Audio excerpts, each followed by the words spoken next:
para comentar essas projeções do Boletim Focus, converso agora com Felipe Tavares, economista-chefe do BGC Liquidez. Seja bem-vindo à nossa programação, meu caro. Que prazer tê-lo por aqui. Um ótimo dia. Bom dia, Gabriel. Prazer estar aqui com vocês. Ninguém quer se comprometer, Felipe, essa é a percepção. Falta muita coisa nesse xadrez para a gente tentar acertar uma projeção do que vai acontecer até o final deste ano. É quase impossível a gente conseguir acertar uma projeção olhando lá para o final de ano, né? Eu sempre tento explicar isso que é muito difícil, né, para o economista, porque assim é um sistema vivo, né? Então está tudo se impactando ao mesmo tempo. A gente tem muitos fatores simultâneos aí influenciando todas essas variáveis.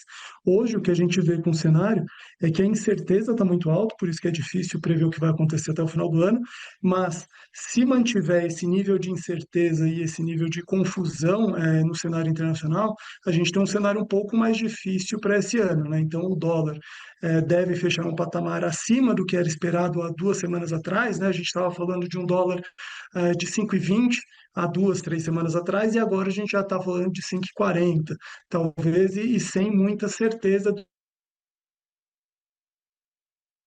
Infelizmente, tivemos uma pequena queda de conexão contigo, Felipe. Eu gostaria de retomar essa tua análise. Você falava sobre o dólar.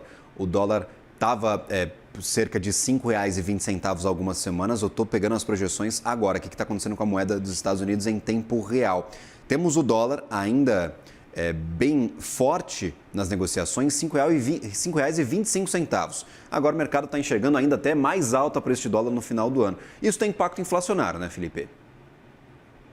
Sim, tem. O dólar é um vetor muito importante de transferência, né? É um canal muito importante de transmissão, né, da política monetária.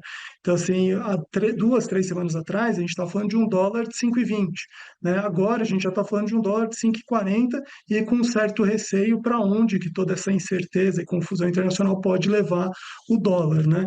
A gente está tendo um movimento curioso, né, que o mundo inteiro está buscando a moeda americana por uma questão não só de segurança, mas também de liquidez, né? Então, isso afeta muito a nossa moeda aqui.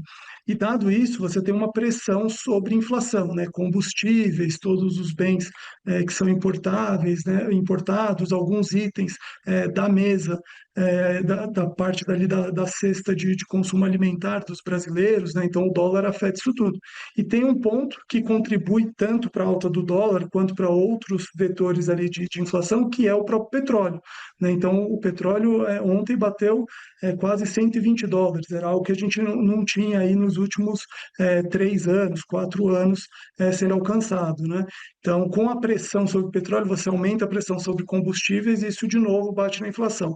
E aí o desafio para o Banco Central fica um pouco maior, porque ele tem que ponderar se essa incerteza e esses fatores que eu citei vão atrapalhar o plano dele de convergir a inflação para a meta, né? Porque afeta a inflação de hoje quanto a expectativa da inflação futura.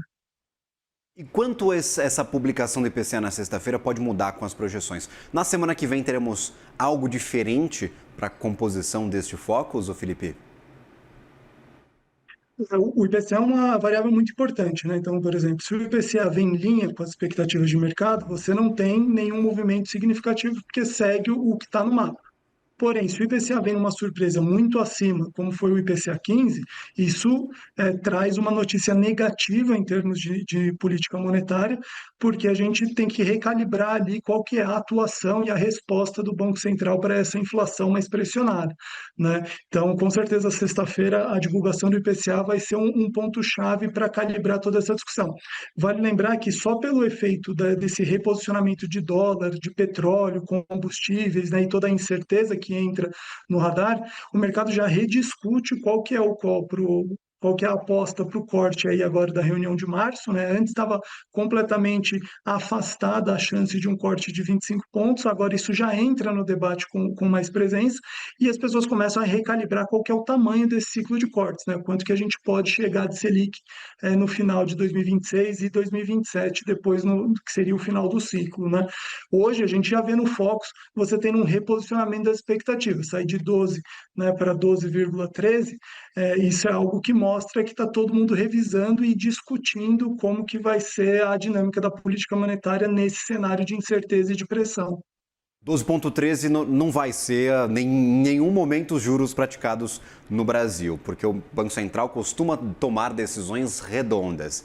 Esse 12,13 significa que o mercado realmente está apostando em pontas contrárias? Tem gente lá nos 12,5 e tem gente nos 11,75?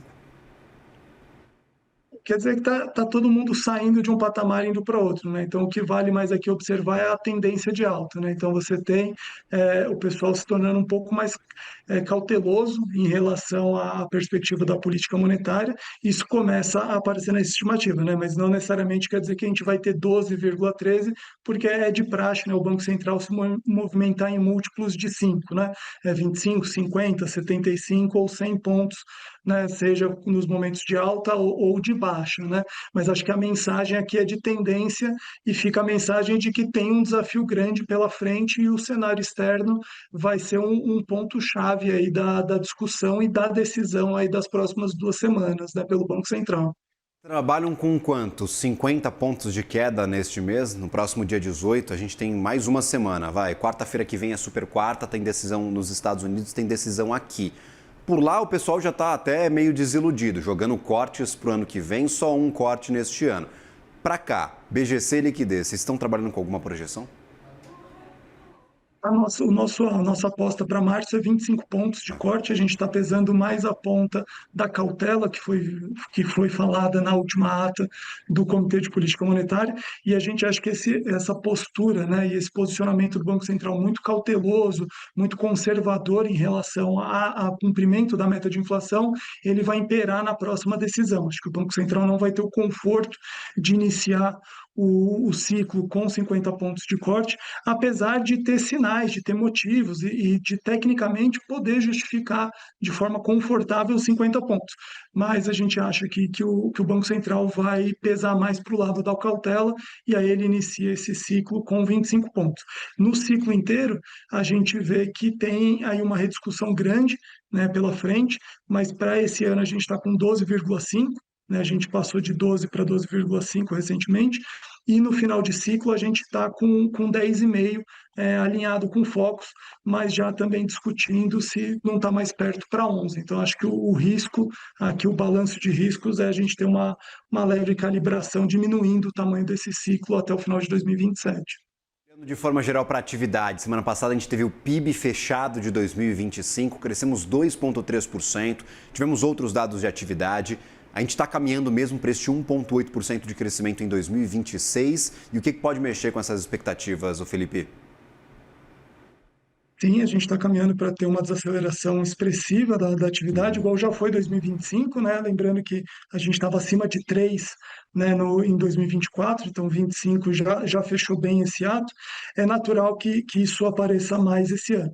O grande desafio que fica, e aí pega muito nessa política monetária, é se vier um estímulo fiscal, se vier um estímulo externo, né, exógeno ali à condução da atividade econômica, e isso levar de novo a atividade econômica para um patamar acima do que está na expectativa do mercado. Se isso ocorrer, né, conforme até a própria projeção da SPE, né, que vê 2026 mais forte do que o mercado, a gente tem um desconforto em termos de expectativa inflacionária, porque a atividade econômica se mantendo aquecida, você dificulta o trabalho do Banco Central de entregar a meta de inflação e de, consequentemente, poder aliviar os juros, que é algo muito importante aí para a condução geral da saúde econômica brasileira. Perfeito. A equipe econômica trabalha com 2,4% de crescimento. Esse foi o crescimento usado para fazer o orçamento deste ano, por exemplo, lá no ano passado. Tem muito caminho até lá, isso é factível nas tuas leituras, caso, claro, nós tenhamos um trabalho efetivo, ativo do governo para levar essa economia para 2,4%?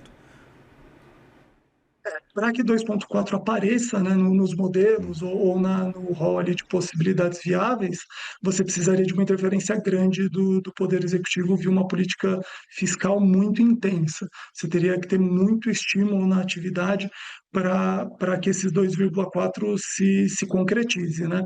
Acho que o viés ele tá para ficar ali entre 1,6, 1,8, né? No máximo, se tiver uma surpresa, 1,9, mas 2,4 seria algo um pouco traumático do ponto de vista das estimativas de mercado e para o próprio Banco Central, porque se esse 2,4 se concretiza, todo o fechamento de ato do produto que está sendo esperado pelo Banco Central não vai se concretizar. Então, isso atrapalha muito os planos de redução dos juros da nossa economia, além de encomendar um problema muito maior para 2027 do ponto de vista fiscal, que já não está confortável, né? Então, os 2,4, acho que a gente tem mais fatores para ficar preocupado do que para comemorar esse crescimento acima da expectativa do mercado, caso ele venha a ocorrer.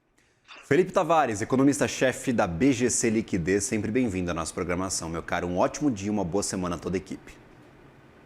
Muito obrigado, Gabriel. Foi um prazer. Bom dia a todos. Valeu, um prazer todo nosso. Um ótimo dia.